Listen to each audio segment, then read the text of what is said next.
Hi, my name is Kalista Shields. I'm a creative technologies major from St. Petersburg, Florida. I've always really been in love with, circuit boards and building things. When I was a kid, I used to take apart like expensive electronics to look at the circuit boards. I used to Google like, can I be an engineer without math? Because I'm terrible at math.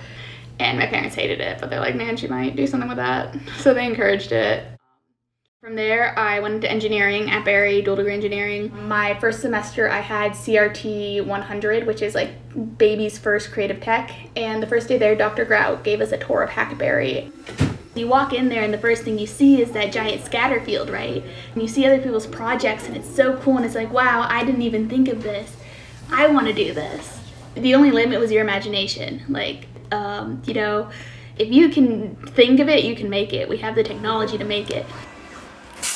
In any STEM discipline, it's going to be harder for women. I constantly feel like I'm fighting to prove myself. Like I have to work 20 times harder than any of the guys to be acknowledged. It's hard. Everything I do is an accomplishment. I like to see it that way.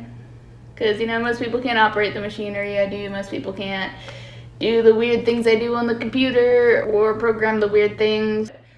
My favorite project was something I made for my girlfriend. I took the night where we had our first date and found the constellations for like the night sky, and what I did was I put individual LEDs on a board that I drilled holes into that were the constellations and painted over it, and I made it light up. So that was really cool, and I won a hackathon for that. I won a toolkit. So my favorite thing ever is when you've been working on something for months or weeks or even days, and it's like your blood, sweat, and tears like literally go into this thing that you're making, and when it finally works, and you get that first LED to turn on, or you get the LCD to like work, or you like finish putting stain on something, and it's like, man, I breathed life into this thing, and that is the coolest thing ever. Just like making something work and making something exist in a world that sucks, and it's like I just made it a little better because I made something cool, and I can continue doing that for the rest of my life because of creative tech.